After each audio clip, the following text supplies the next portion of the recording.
Tonight, we continue our series of stories coping in the time of COVID with an up-close and personal look at one of the first responders helping us all and the toll it takes on Nick.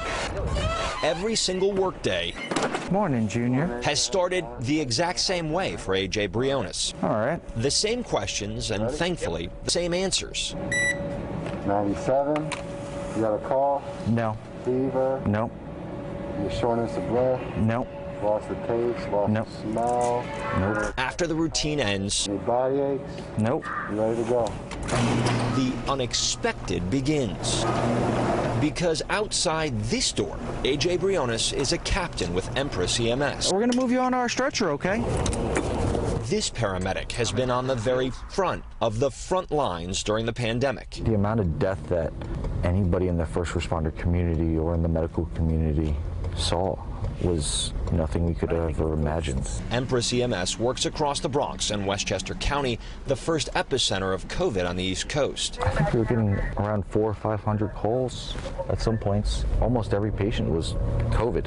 What was your worst day? April 6th. The amount of COVID patients that we had that were really critical was astronomical. We did 3 months worth of intubations in a 3-day period. We did a month's worth of cardiac arrests in, I think, a 24 or 48-hour period. A month worth of death in such a short time frame. The images still haunt this veteran first responder. The look and the feel of when you're taking somebody out of their home, knowing that that's most likely the last time that that family was ever going to see them until their funeral. The toll, a heavy load to carry. How many tears have you shed since COVID-19 hit Westchester County?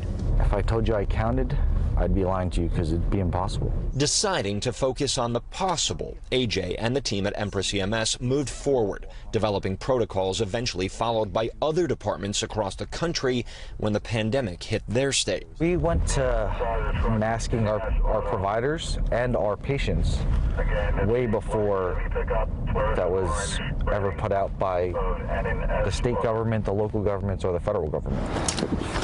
They implemented a disinfecting regimen for ambulances. This chemical specifically kills COVID-19. Empress EMS, address of the emergency. And a screening questionnaire to best prepare paramedics before arriving on scene. Does anyone in the house have a fever? Any loss of appetite or taste? Does anyone have loss of smell? The captain also made a conscious effort to cling to the positive in a sea of despair.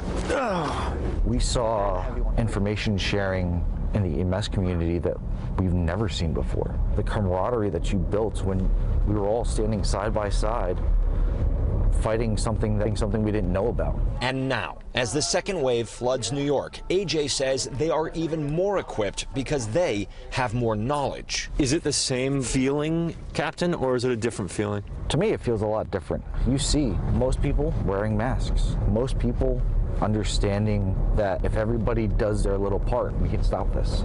And that's refreshing. We know better how to treat the patients while we don't have a cure. We know what helps, what doesn't, and what we should be looking for. All right, one more. And that not only goes for others, but for each other. More proper PPE. N95s. N95 gloves, goggles. See, that's what I'm talking about. AJ says keeping tabs on your family members, your friends, your co-workers' mental health during this time. All in this together. And it's more than just a phrase to the members of the first responder community. Getting through the pandemic by not only talking, but listening. We just need to be there for each other. Because this first responder is choosing to see the light at the end of this tunnel. We're seeing the treatments, we're seeing the vaccines, we're seeing everything that we didn't have in March and April. Confident we can beat this? 100%. 3 out there, I'm on scene. In Yonkers, Marc Santia, News 4 New York.